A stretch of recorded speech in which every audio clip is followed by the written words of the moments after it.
What's up, everybody? It's your boy Brandon Blakeney, aka Brandon Lee TV. Welcome back to another episode of the Live with Brandon Blakeney podcast. Now kick back, relax, and come take a ride with your boy. We had another slate of those Sweet 16 matchups, some mega matchups. The lights were on, the stars performed. We got our rematch of the national title game that we wanted.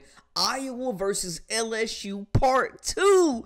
Are you kidding me? Plus freshman sensation Juju Watkins leads her squad to their first Elite Eight in years. And then Paige Beckers puts Uconn on her back and elevates them over a scrappy Duke squad. We also hear from Caitlin Clark as well as Angel Reese as well as Kim Mulkey on their thoughts about the tournament, how they're being perceived in the media, and the rivalry that has been generated between Caitlin Clark and LSU and Angel Reese, for that matter. But before we get into all that, make sure y'all hit that subscribe button for all the latest and the greatest, and join our memberships. We got that exclusive content coming daily, weekly, whenever you need it. Now, let's get into it. You are now locked into the Live with Brandon Blakeney podcast. Here is your host, Brandon Blakeney. LSU survived a hard-fought effort from UCLA. On the other end, Iowa dominates a team they beat last year in the Sweet 16. Colorado, a very veteran group that had a great season in one of the toughest conferences in the nation. But Caitlin Clark put this team on her back and has another sensational performance to will Iowa back to the Elite Eight. The Hawkeyes pick up the win 89-68 over the Buffs. Now looking at it, Iowa shot 53.8% from the field, holding Colorado to 37.5. Iowa knocks down 9 3-pointers in this contest. They outshoot the Buffs at the line 10-6, shooting 76.9 from the stripe. On the glass, Iowa surprisingly dominates this one, man. 43-34. Big difference in this contest was the defense as well as the rebounding and the shot making ability. It was a complete game for the Iowa Hawkeyes. I gotta say, they finished with 20 assists. They rack up 7 steals compared to Colorado's 14. And also, surprisingly, Iowa loses the turnover battle. They did have a few costly turnovers early, but by the time this game was out of hand, it didn't really matter. 19 turnovers for the Hawkeyes. They overcome that with hot shooting and some nice free throw shooting as well. And Colorado picks up 15 personal fouls and 13 turnovers of their own. And, man, we just got to say, I know I mentioned Caitlin Clark, and we have to, a game-high 29 points, 15 assists, and 6 rebounds. And we talk about her scoring, rightfully so, her shooting, her ability to just fill it up as soon as she crosses that half-court line. But her court vision may be her biggest asset, being able to trust her teammates, get this ball moving, and help them make shots, not only in the half-court offense, but getting those outlet passes out in transition, finding cutters. And, man, they just ran away with this one. Great game from the sophomore Hannah Stolke, 11 points, 10 rebounds, dominating the glass on their end. Sydney Falter, 15 points, 1 assist, 5 rebounds. Since Molly Davis has been out, Falter has been sensational in the starting lineup. Gabby Marshall continues to have a hot shooting streak through March, another double digit game, and we know what she brings to this team on the defensive end, but some hot shooting for her that really helped break this game open. Kate Martin, another impressive performance, one of the top players on this team as well, helping out Caitlin Clark, 14 points, 1 assist, 9 rebounds. 5 players in double figures in this contest, man. All 5 starters scored in double figures, and you just got to shout out the chemistry, the trust that Caitlin Clark showed in this contest. getting everybody else involved, not trying to take it into her own hands and do everything. This supporting cast is firing on all cylinders. They look better than they did last year, to be honest with y'all, man. They're scoring more points. The offense is a lot more balanced, high octane, and they have a bunch of different scoring threats. So this is not a year where you can completely just key in on Caitlin Clark, especially if she's trusting her teammates. And for her, she's just been enjoying this process running through her last tournament. Honestly, I think when I step on the court, like a calming sense comes over me. Like, this is where I'm supposed to be. I have, 13 amazing teammates that have my back. And, these are the moments you've worked so hard for. This is what you've put your, the time in for in the gym all by yourself and with your teammates. And I guess it's just kind of like, go let your work shine, go have fun, go have a blast. And whether win or lose, there's a lot to, hold your head high about. And I thought that's exactly what we did. Everybody kind of just played with a smile on their face and had a lot of fun. And I speak for everybody on our team. We did not come into this game knowing LSU had won and we're like, oh, we want to win to play LSU. We came into this game like, no, we're focused on this game. We're focused on beating Colorado because Colorado is a really good basketball team. In my eyes, they've played in one of the best conferences in the country in the Pac-12 all year long. They've gone up against really great competition, and I thought we defended really, really well. So I think that's just the biggest thing is I came in with a sense of, a calming presence and knowing I have people that have my back, and this is a game that I've put a lot of time into, and I'm only promised, 40 more minutes, so might as well go win it. Now we get the national championship rematch in the Elite 8, y'all. On Monday, mega matchup. The storylines write themselves. We know exactly what's going on, what to expect. Now, these two teams are completely different from last year. We know Caitlin Clark, Gabby Marshall was on this team last year and were big contributors. And then on the other side, there's a juggernaut. There's Angel Reese. There's Flau'jae Johnson, who's playing the best basketball of her career. Ooh, what a year makes. Just the maturity of the sophomore carrying this squad on both sides of the basketball. She has been sensational. Anissa Morrow, a new face, as well as Haley Van Lith in this contest. And look, man, I'm just looking at it, and we saw Iowa break out that zone against Colorado State a little bit. I definitely think we're going to see that look against LSU, see the Hawkeyes try to pack that lane and turn them into a jump shooting team. And if that is the case, they need to be gassing Haley Van Lith because she has to be the zone buster for this group. She hasn't had really a good performance in this NCAA tournament after a hot start and some big scoring performances in the SEC tournament. We just haven't seen her have that same aggressiveness or hunt her shot at all, really. So in this contest, I think they key in on the bigs. They're going to put a lot of pressure on Anissa Morrow and Angel Reese on the glass, trying to pack that lane, trying to keep Flau'jae from getting to the cup, getting those paint touches. Haley Van Lith could be the key to this game for the LSU Tigers, man. But they know they're taking everybody's best shot. We're the good villains. I was talking to Kramer about that. Like, everybody want to beat LSU. Everybody want to beat LSU. Everybody want to play against LSU.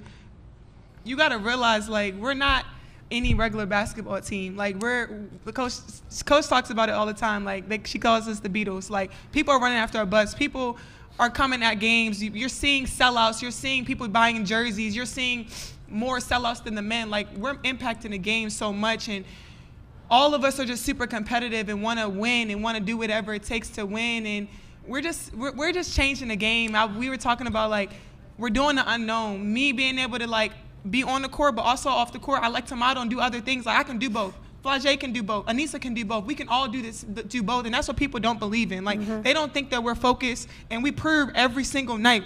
When we get between those lines, we're focused, and, like, that's what we're worried about. So just being able to have teammates that have my back, have teammates, have coaches, just have each other's back this whole time. Like, I don't care what the outside think. I know what's going on in that locker room. And we know this team is proud. They're putting in the work. They're the defending champs. So they ain't the champs no more. But I will say, man, in the media, LSU has been getting drugged a little bit, unfortunately. In my last video, we broke down the what was going on, the contents of that article from the Washington Post. It was called a hit piece, more of just a profile, not really any new information about Kim Mulkey. Some surprising things, though, about her shaming players for their weight and commenting on their clothes and telling them how to dress. That was a little bit surprising, but nothing too damaging there. But then the LA Times releases a report, saying that it's Louisiana hot sauce versus milk and cookies when they played UCLA. Now they're being painted as villains for their play style and how they carry themselves off the court. And we just heard Angel Reese talk about how this team is not ordinary, how they are like the Beatles out here, how they're just selling out on the road at home, how teams are coming after them, how fans have just shown so much support, how people are just putting them on this pedestal of them being mega rock stars, like household names, legit celebrities. But Coach Kim Mulkey doesn't appreciate the LA Times article and called it sexist. It was a commentary from the LA Times. I'm not sure if that young man is in here.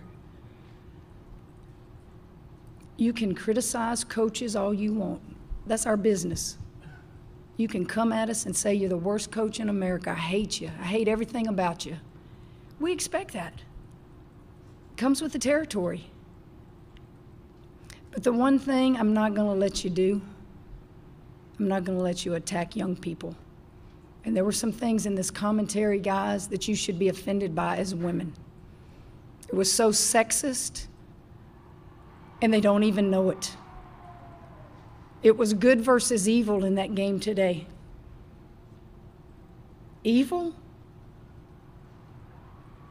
Called us dirty debutantes? Take your phone out right now and Google dirty debutantes and tell me what it says. Dirty debutantes? Are you kidding me? I'm not going to let you talk about 18 to 21-year-old kids in that tone. It was even sexist for this reporter to say UCLA was milk and cookies.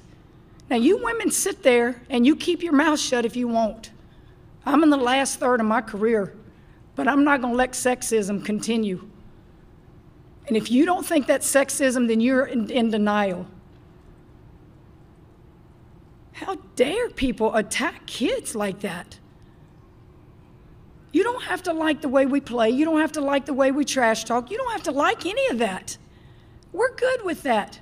But I can't sit up here as a mother and a grandmother and a leader of young people and allow somebody to say that.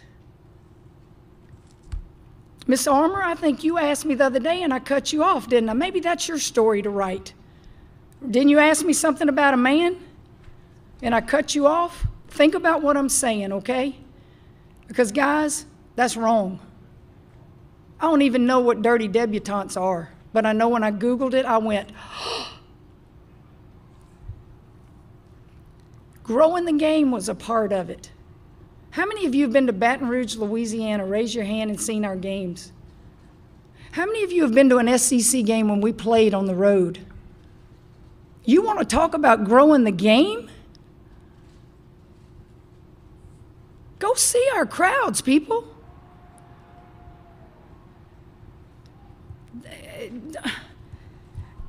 I don't get that. I'm sorry. I come from a different generation. I get it. But I know sexism when I see it and I read it. That was awful. All the storylines are writing themselves. This is the matchup we wanted. This is the rematch that we need. This is the game last year that turned Angel Reese into a mega superstar that helped launch Caitlin Clark in that stratosphere as well. And now we get a rematch in the Elite Eight in this group of death that both teams have been surviving and advancing in, man. It's tough.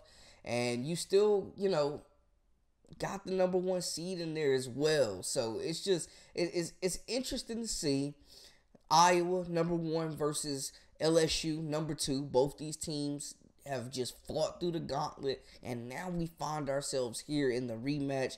There's gonna be some division. You picking your side at this point.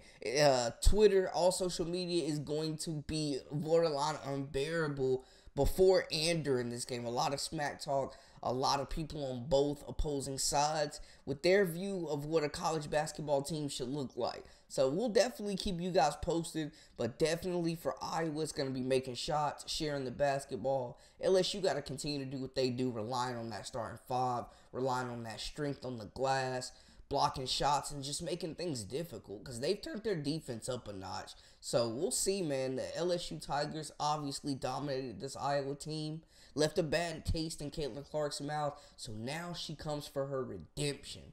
Speaking of redemption, how about Uconn, man?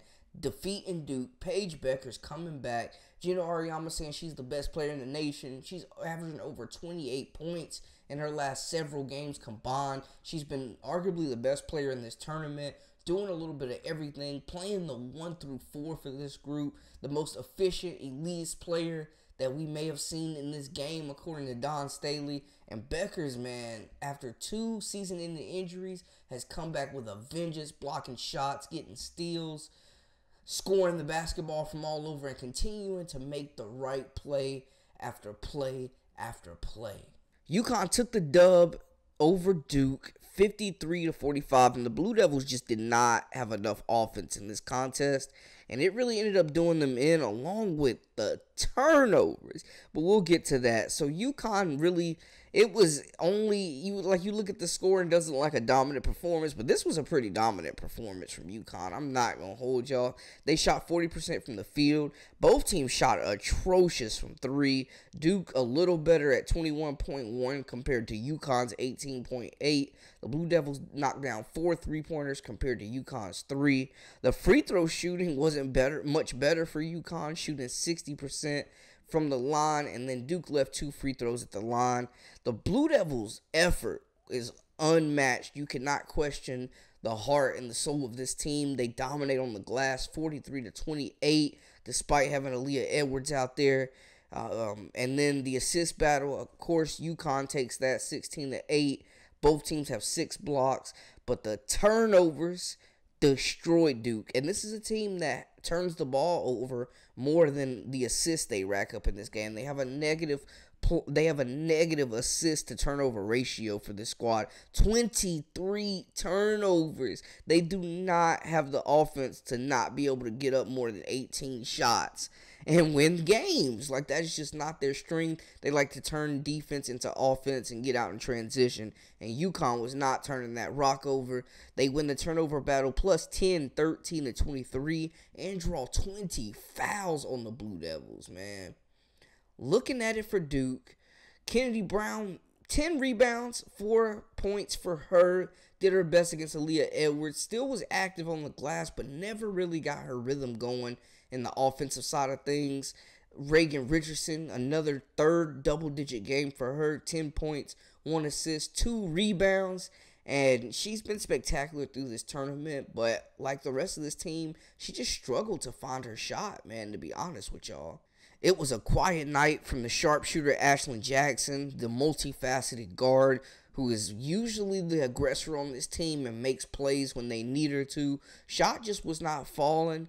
Taina Mayer, not a great game for her either at the point guard position.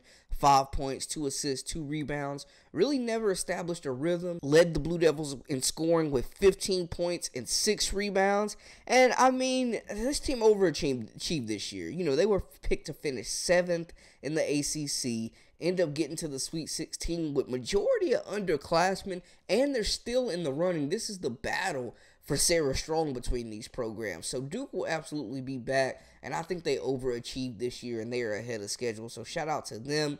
But unfortunately, they ran into Paige Becker's. Game high, 24 points, 1 assist, 5 rebounds. Mrs. Efficient, getting it done. No bad shots, no bad plays, man. Just work, execution, and basketball IQ. Aaliyah Edwards took some tough falls in this game. She fought through some pain. 12 points, 1 assist, 7 rebounds for her.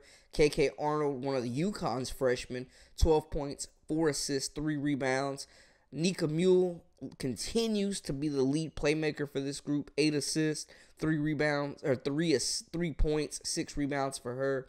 It was a quiet night for Ashlyn Shade, who did not score in this contest. The sharpshooting freshman has been on fire the last couple of games. She finishes with 1 assist and 4 rebounds, and they still get it done. 3 players in double figures for this group.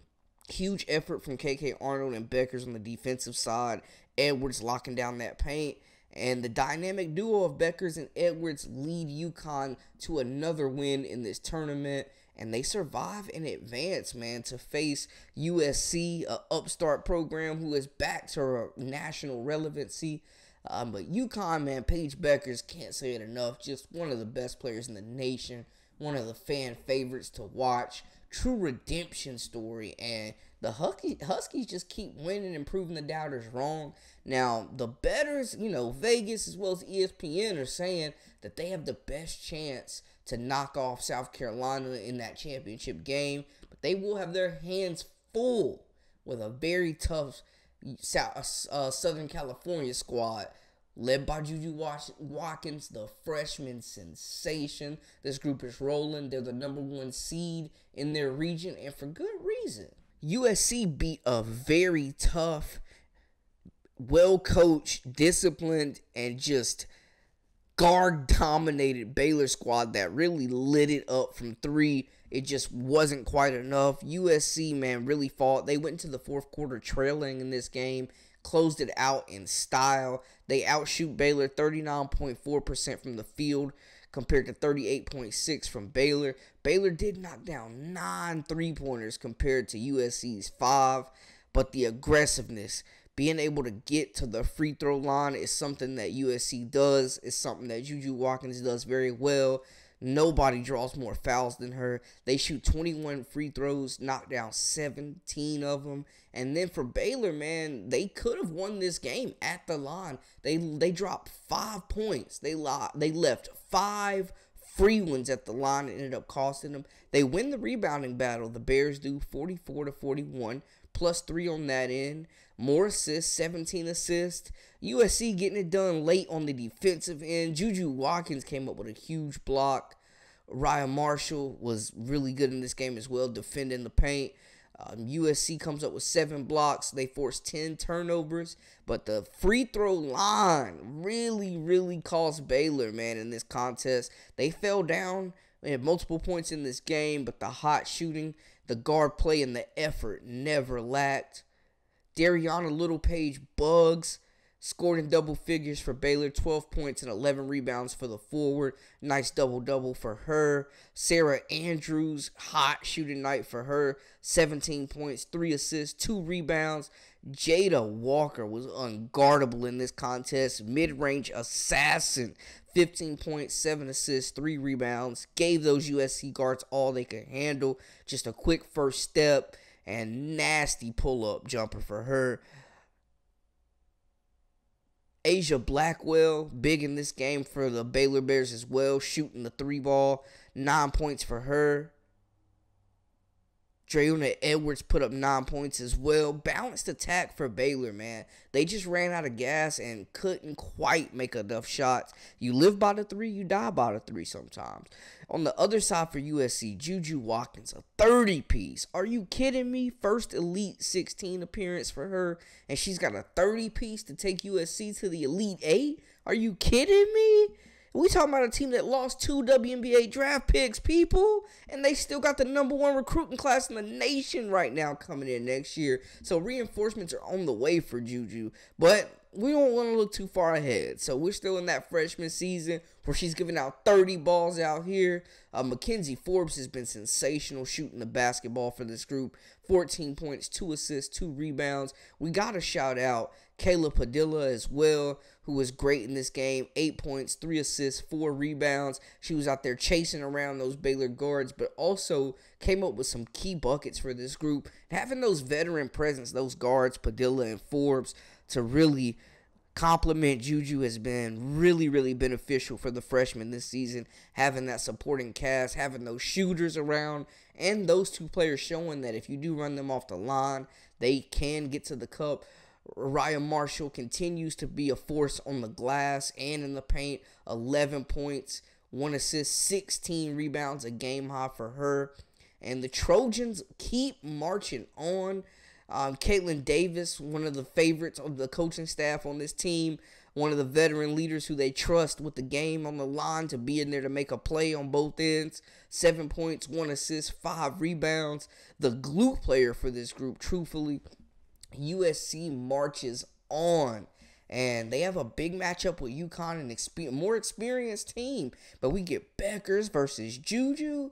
Oh my goodness, y'all. It is going to be a show between these two squads.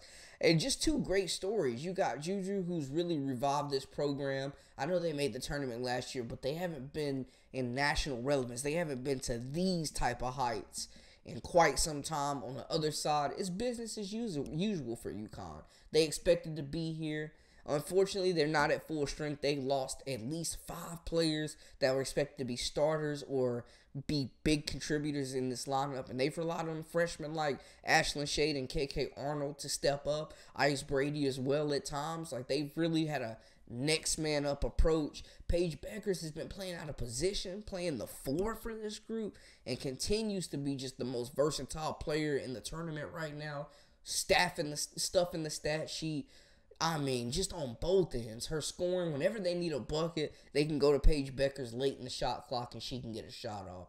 There's just no shot. She's getting in the post. She's posting up the smaller Duke guards. She's hitting fadeaways. She's getting buckets in transition. She's hitting the 3-point play. She's knocking down the tray ball with ease, in rhythm, and you just love her game. I love what Dawn Staley said about no wasted movements, because that is Beckers to the T. She's just sharp. She's a perfectionist, and I look for her to continue to have another elite performance in this tournament. It's going to be a battle, though. Marshall, Aaliyah Edwards, the guards, with Forbes and Padilla, they're a little bit more experienced than Arnold and Shade. Overall, UConn's a little bit more experienced. They've been together a little longer. But, at this point, it's pretty evenly matched right now. I think, for both teams, they're going to want to come in and have their stars make shots. But it'll be on the supporting cast to be big. Can they handle Aaliyah Edwards, who is a very skilled forward, who can shoot the rock, dominant on the glass, can take bigs off the dribble, blow past slower defenders. She could be an X factor in this game. I expect Ashlyn Shade to bounce back and make some shots for this group next game as well. And then Juju Watkins is going to continue to be great. Will the moment be too big for her? We haven't seen it yet.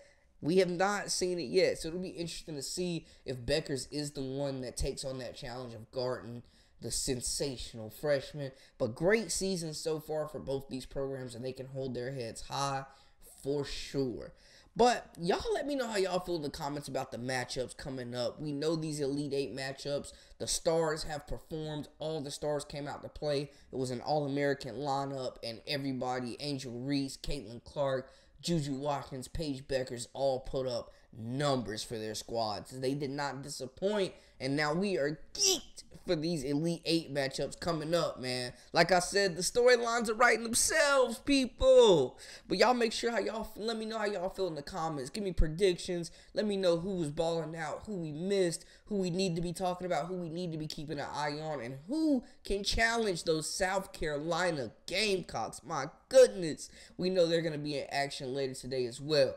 Y'all make sure to hit that subscribe button for all the latest and the greatest, and join our memberships. We got that exclusive content coming daily, weekly, whenever you need it. Now, until next time, we out.